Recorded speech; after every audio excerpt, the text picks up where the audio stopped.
Greetings! In today's video, I will showcase some more spaceships. However, there's a theme. A friend of mine asked me if I wanted to create a faction, and I said, why not, essentially. Therefore, today I will be presenting to you the first 5 spaceships of Rigel Dynamics. The first piece of information that I will tell you about Rigel is the origin of its name. It is named after a blue star in the constellation of Orion.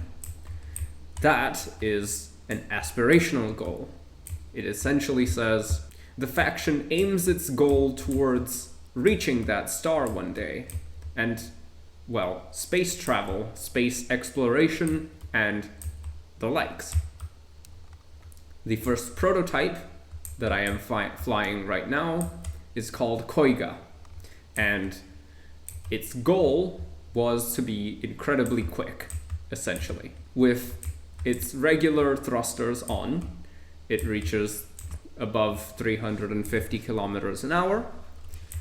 However, if I activate its number 2, it can drastically increase its top speed to almost 700 kilometers an hour, virtually doubling its normal thrust.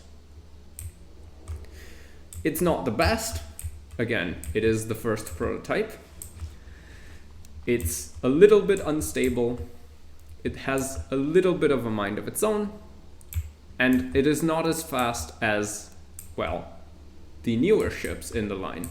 However, for being a prototype, it does exactly what it needs to do, which is test out the technology that it's using and allow me to improve upon it.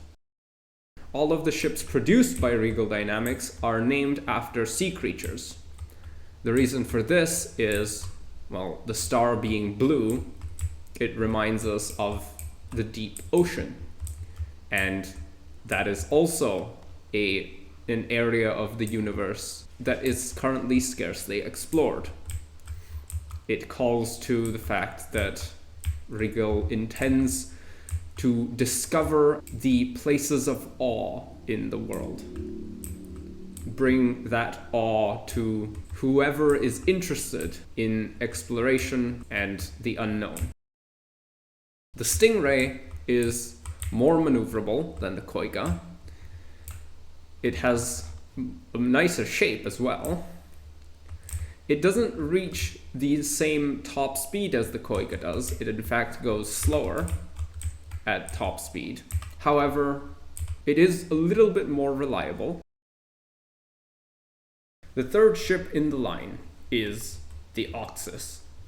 This is a purely exploration ship made to push thrusters to their maximum potential.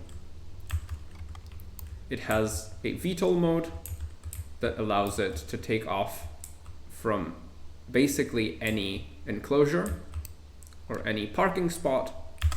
It will then transition into its forward propulsion, where it performs very nicely, especially in atmosphere, although it does work in space. It has a space mode where it doesn't need the upward thrust from the angled large jets. However, in atmosphere, it is far better to maintain the large jets facing down a little bit. It's responsive. It has a very nice open canopy for first-person view, and on the inside of the canopy, as you can see, it has a whole bunch of lights that tell you when any function is active, so that the person driving it from the first-person view has full understanding of the ship and what the ship is doing,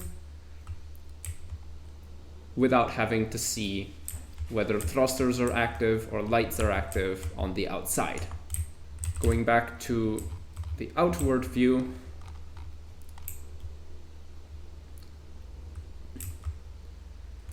I can now bring it in for a landing.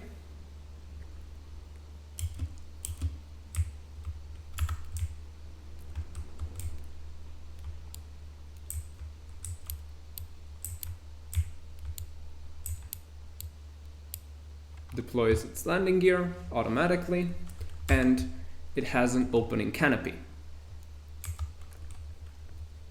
That is the auxis. On the other side of the spectrum, this is the sealion.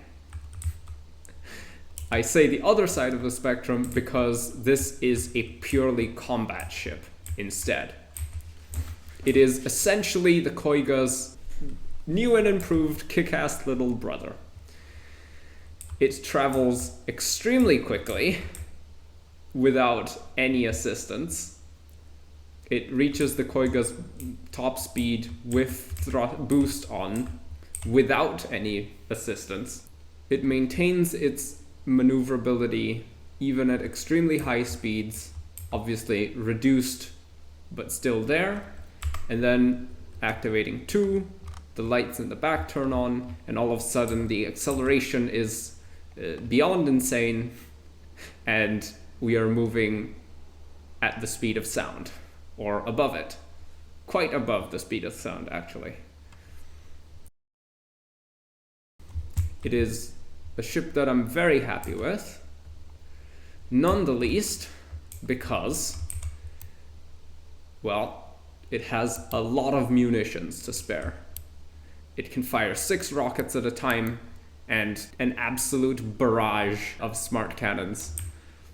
And it can stop instantaneously, turn around, and just keep going in the opposite direction.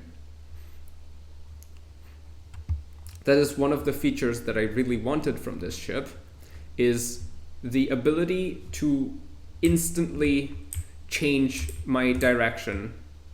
It is not instant, obviously it loses a bit of control, and then you have to point it in whatever direction you want it to go immediately after. However, the ability to go from above Mach 1 to 0 in basically the length of the ship is extremely handy when going for many rockets bombing runs, essentially. That is one of the goals that I wanted this ship to achieve, is to be able to play a very heavy hit and run game rather than maintain itself in a dogfight, which it can do with its pitch. Especially at slower speeds, it will pitch very effectively and it will maintain lock on target. However, that is not what it's meant to do. It's meant to be able to run up to a target at very high speeds, above 1,000 kilometers an hour, fire its rockets at the target, go past the target for a good while, then turn around instantly, and then do another run.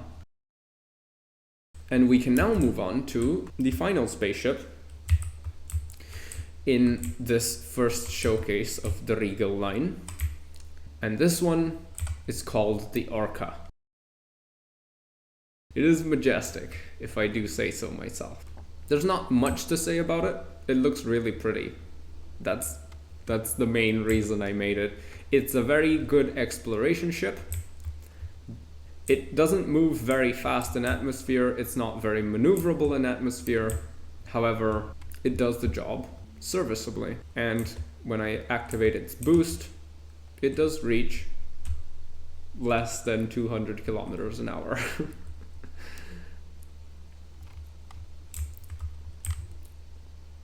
It is the flagship, essentially, for Rigel at the moment. Until I build a bigger, more imposing one.